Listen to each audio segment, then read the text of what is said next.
Elon Musk officially banned from all upcoming games after Kansas City Chiefs announcement. For this reason, the confrontation between the tech billionaire and the pop queen, the curse is spoken. The lights of Arrowhead Stadium blazed brilliantly in the cold Kansas City night. White smoke from the breath of thousands of fans created a thin mist over the space. Taylor Swift pulled her bright, red Chiefs logo jacket closer. As she made her way to the VIP section, each of her steps was captured by dozens of lenses, creating a dance of constantly flashing lights. "She's here again," a raspy voice rose from the phone screen. Placed on a shiny black oak desk, Elon Musk frowned, his finger slid across the screen, stopping at an image of Taylor Swift in the VIP box. Raising a champagne glass to celebrate a Chiefs touchdown, headlines kept appearing. Queen of the Chiefs brings luck. Taylor Swift, the new icon of the NFL. Football and pop love a modern fairy tale. The blue light of the screen reflected on Musk's angular face, creating sharp shadow lines. He leaned back in his leather chair, his office sinking into darkness, with only the city lights below shining through the giant glass windows of his tower. "Queen of the Chiefs," he muttered the words, tasting bitter in his mouth. What has she actually done to earn that title? For a man who had spent decades building rockets, revolutionizing the electric car industry, and drilling tunnels beneath metropolises, the adoration heaped upon someone familiar attending football games seemed disproportionate. Not that he had anything against Swift, personally. Her business acumen was actually impressive. But this whole Chief phenomenon felt manufactured, a distraction from what really mattered. His fingers hovered over the keyboard. He knew he should let it go. His PR team had repeatedly emphasized the importance of restraint. But at 3 a.m., with only the glow of screens to keep him company, and the quiet hum of air conditioning in his ears, restraint seemed like a concept meant for other people. He typed, "Taylor Swift is a global pop star. But let's be honest. She hasn't done anything to deserve being called Queen of the Chiefs. Football is about grit and competition, not celebrity hype." His thumb hesitated over the post button for just a fraction of a second. Before pressing it, the message shot out into the digital universe. A pebble tossed into a pond that would soon create ripples far beyond his imagination. The storm gathers. Amber Lewis woke up to her phone buzzing incessantly on her nightstand. As head of media relations for the Kansas City Chiefs, her first thought was always, what crisis needs management now? She grabbed her phone and squinted at the screen. Still half asleep, 6 missed calls, 23 text messages and over 100 email notifications. "What the hell?" she muttered, sitting up in bed. She opened her news app and immediately saw the headline. Tech billionaire Elon Musk attacks Taylor Swift's connection to Chiefs. Oh, for the love of, she didn't finish the sentence. Already, dialing the number of the Chiefs' general manager across town in his modest hotel room, Travis Kelce was also dealing with the fallout. His phone had exploded with notifications, and his agent had already called twice. "Man, this is insane," he said, scrolling through the online reactions. Why would he even care about this? The reactions online were swift and brutal. The hashtags #MuskVS Swift and #ChiefsBanMusk were already trending globally. Swifties, Taylor's notoriously loyal fanbase, had mobilized with frightening efficiency, digging up old controversial statements from Musk and creating memes that spread like wildfire across all social platforms. In her New York penthouse, Taylor Swift sips her morning tea, watching the drama unfold on her tablet. Her publicist had sent a brief summary of the situation, along with a suggested statement, but Taylor just shook her head. "No statement," she said over the phone. "This isn't worth acknowledging." But while Swift might have been willing to take the high road, the Chiefs organization found itself in a more complicated position. The team had enjoyed unprecedented global attention. Since Swift began attending games to support Kelce, merchandise sales had skyrocketed. International viewership had broken records, and a whole new demographic of fans had emerged. Amber Lewis organized an emergency meeting with the ownership and management team. The conference room was tense, with opinions divided on how to respond. "We can't just ignore this," said Clark Hunt, the team's CEO and co-owner. "Musk has over 100 million followers. This is already the biggest story in sports today. But responding gives it more oxygen. I'll give the team's legal counsel. Maybe it dies down on its own." Lewis shook her head. "It's not dying down.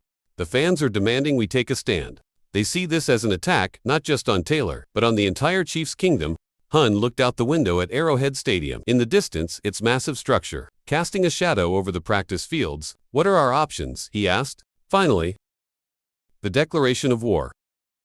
The official statement from the Kansas City Chiefs dropped at exactly noon, sending shockwaves through the sports and entertainment worlds. "The Kansas City Chiefs are committed to fostering a positive and inclusive environment for our players, fans and partners. Mr. Musk's recent comments do not reflect our values, and as a result, he is no longer welcome at any Chiefs games. The announcement was unprecedented. Never before had an NFL team officially banned someone of Musk's stature from attending games. Legal experts immediately began debating whether the team could actually enforce such a ban. While marketing specialists analyzed the potential impact on both brands, Musk, watching the announcement from his private jet somewhere over the Midwest, let out laugh. The start of his assistant, "They banned me," he said, sounding almost delighted. "That's actually kind of amazing." Without consulting anyone, he opened his phone and typed, "LO. Banned from Chiefs games, guess I'll buy my own team." Instead, his assistant winced. "Sir, perhaps we should discuss this with the communications team first," but it was too late. The post was already gaining thousands of replays per minute. In the headquarters of the NFL in New York, Commissioner Roger Goodell was having the worst day of his career. His phone hadn't stopped ringing since the Chiefs announcement. Team owners were divided, some applauding the Chiefs for taking a stand, others concerned about the precedent is set. Meanwhile, the NFL's social media engagement was breaking all records. "They're not, for reasons anyone would have chosen. Get me Hunt on the line. Good. I'll bark to his secretary and find out if Musk is serious about buying a team. Which ones are even available right now?" The story had transcended sports and entertainment news.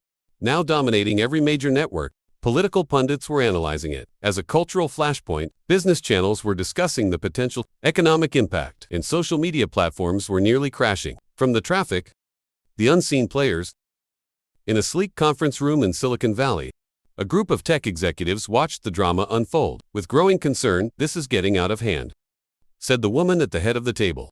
As CEO of a rival tech company, she had competed with Musk for years, but even she found this situation troubling. If they can ban Elon for a simple comment, who's next? A venture capitalist nodded in agreement.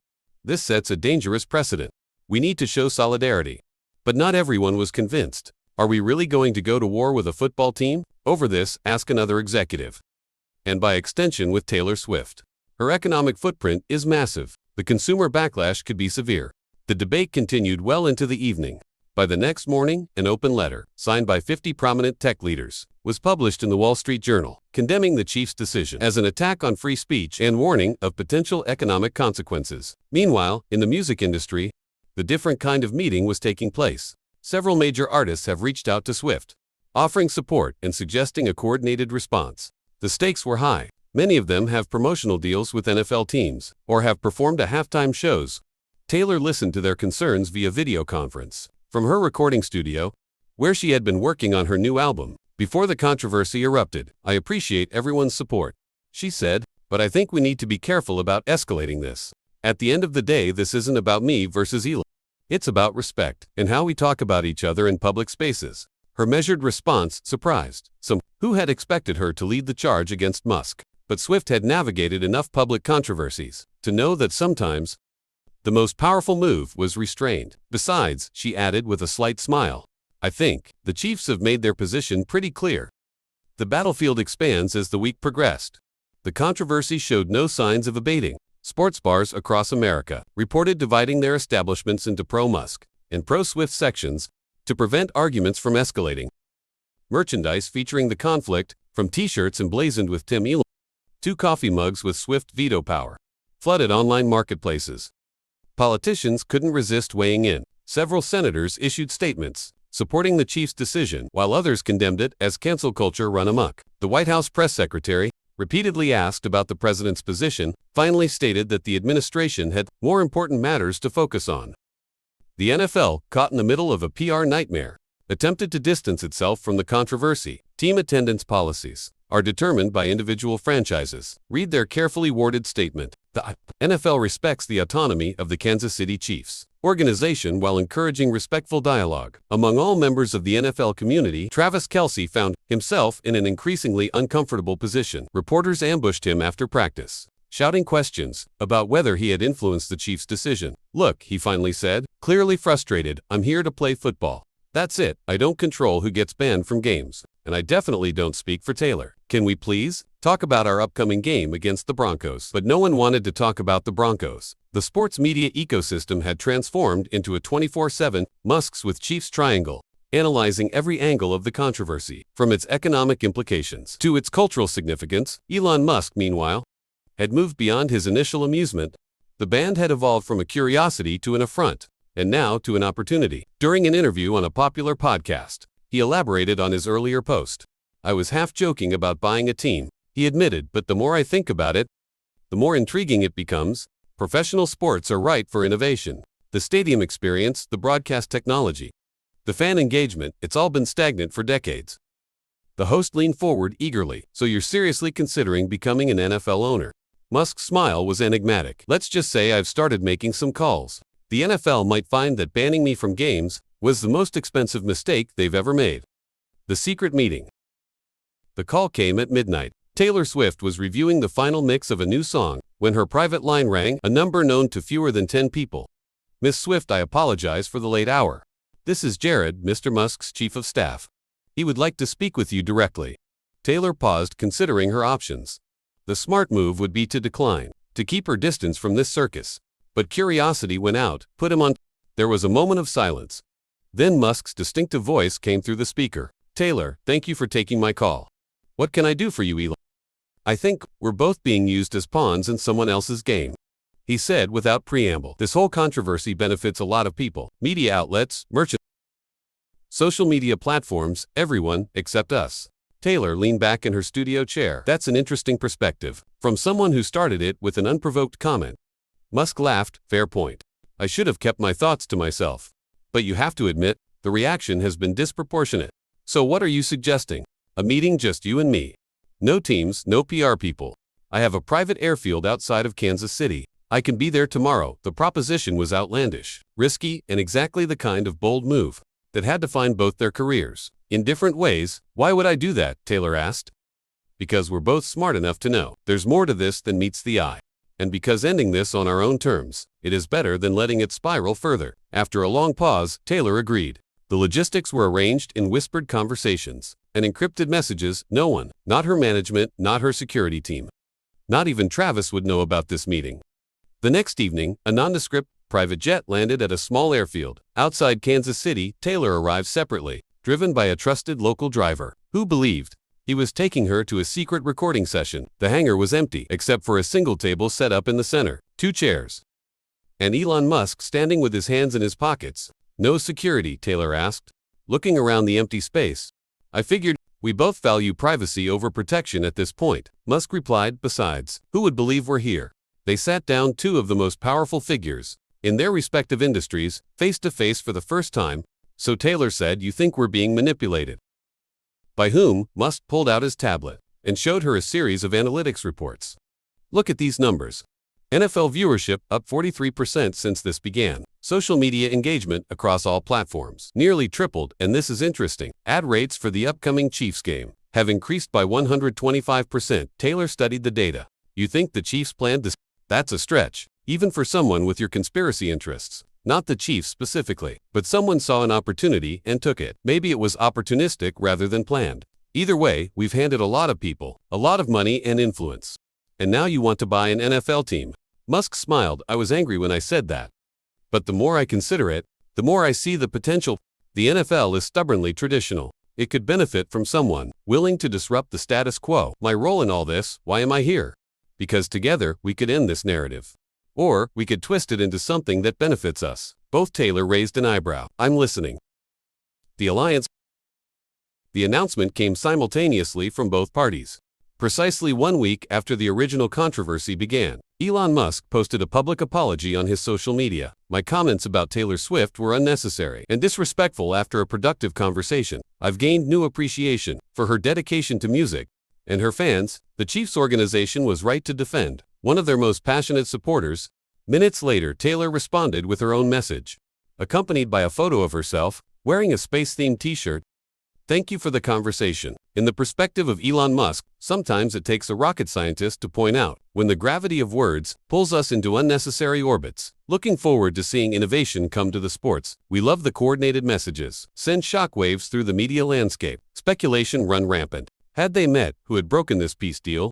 Was this genuine or a calculated PR move?" The Chiefs organization, caught off guard by the sudden detonation, issued a carefully awarded follow-up statement. "We appreciate Mr. Musk's apology and Muswith's gracious response while our commitment to creating a respectful environment remains unchanged. We always open to constructive dialogue and resolution. It was neither a retraction of the ban nor reinforcement of it, a masterclass in diplomatic ambiguity. Behind the scenes, the real work was just beginning. Taylor's team was surprised to receive a detailed proposal from Musk's business development department outlining a potential collaboration, limited edition merchandise line, combining Swift's aesthetic with space imagery, with all proceeds going to STEM education programs for girls. Meanwhile, Musk have quietly moved forward with exploratory talks about NFL team ownership, focusing on 3 franchises that insiders suggested might be open to new investors. But his approach had shifted, less confrontational, more collaborative, emphasizing how his technological expertise could enhance the league rather than disrupt it. Travis Kelce found himself in the unexpected position of potential intermediary. During a private dinner with Taylor, she shared edited highlights of her conversation with Musk. "He's not what I expected," she admitted, "still egotistical and overconfident, but there's a self-awareness that doesn't come across in his public persona." "So what happens now?" Travis asked. "Is he going to show up at our next game?"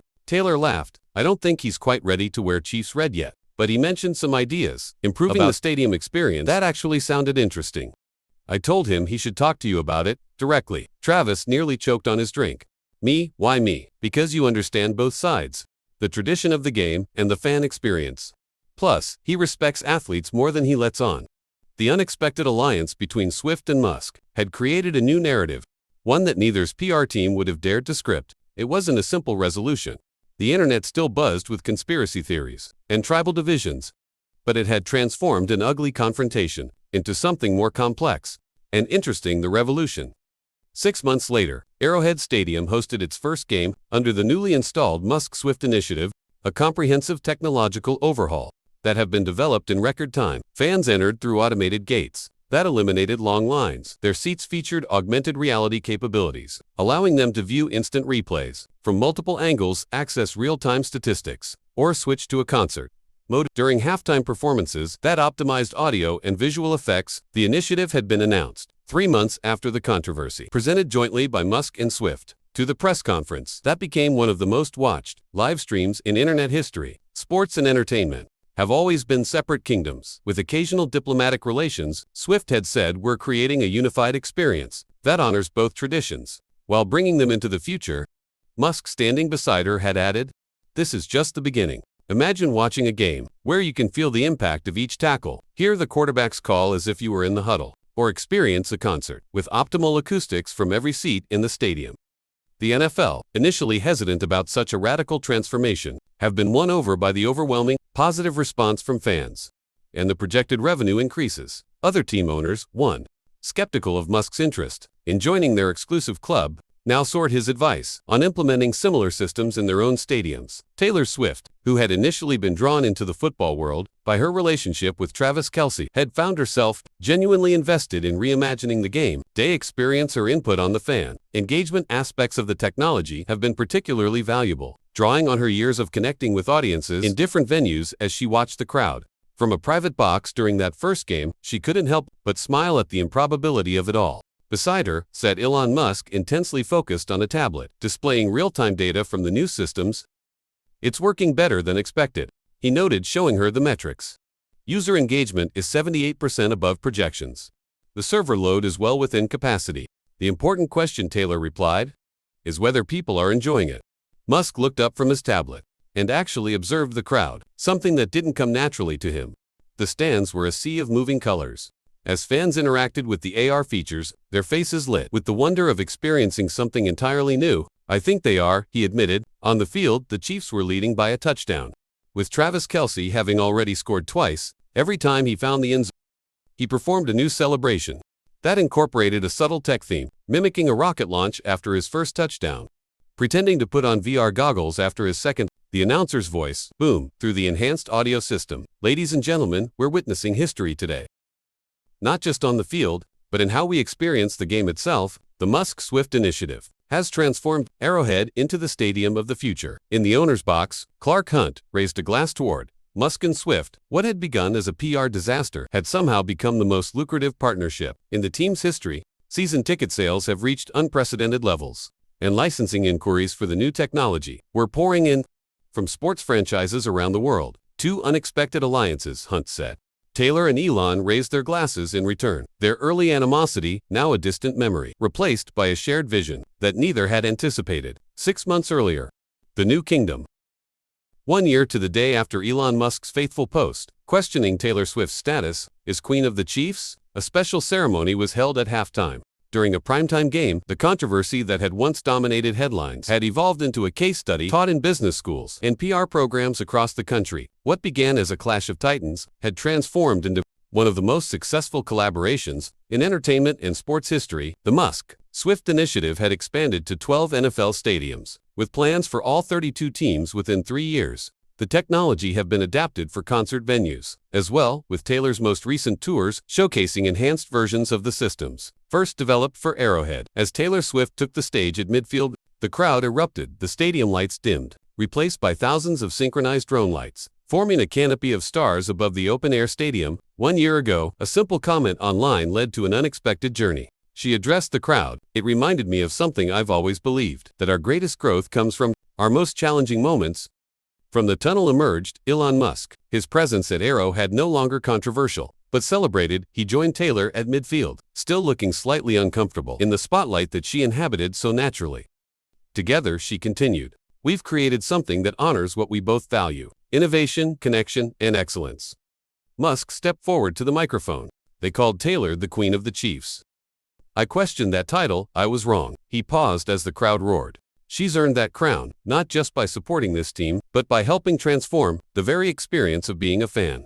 Clark Hunt joined them on the field, carrying a ceremonial crown and scepter, emblazoned with both Chiefs colors and subtle space motifs. And so Hunt announced, "It's my pleasure to officially recognize Taylor Swift, not just as the Queen of the Chiefs, but as the co-architect of the future of sports entertainment." The crowd's response was deafening. As the crown was placed on Taylor's head, she laughed, embracing the theatrical absurdity of the moment, while recognizing its symbolic importance. As the ceremony concluded and the players returned to the field, Taylor and Elon made their way back to their respective boxers. In the tunnel away from the cameras, Taylor turned to Musk. "Not bad for a year's work," she said. "From band to business partners. What's next?" Musk's eyes had that familiar gleam that his closest associates recognized as the precursor to another ambitious proposal. "I've been thinking about the Olympic Games in 2028, he began. "The technology we've developed here could be scaled." Taylor laughed, cutting him off. "One kingdom at a time. Elon, one kingdom at a time." As they parted ways, neither could have fully articulated how their unlikely alliance had reshaped not just their own trajectories, but the intersection of technology, sports, and entertainment. What began as a heated exchange had evolved into a partnership that would influence these industries for decades to come. In the press box, a veteran sports journalist put the finishing touches on his column. The headline already decided, "From Twitter war to empire building: how Musk and Swift transformed the game." It was by any measure an extraordinary story. One that would be told and retold, analyzed and debated, but perhaps the most remarkable aspect was that it had all begun with a single post, a moment of late-night criticism that had set in motion events beyond anyone's imagination. Sometimes the most significant revolution start with the smallest sparks.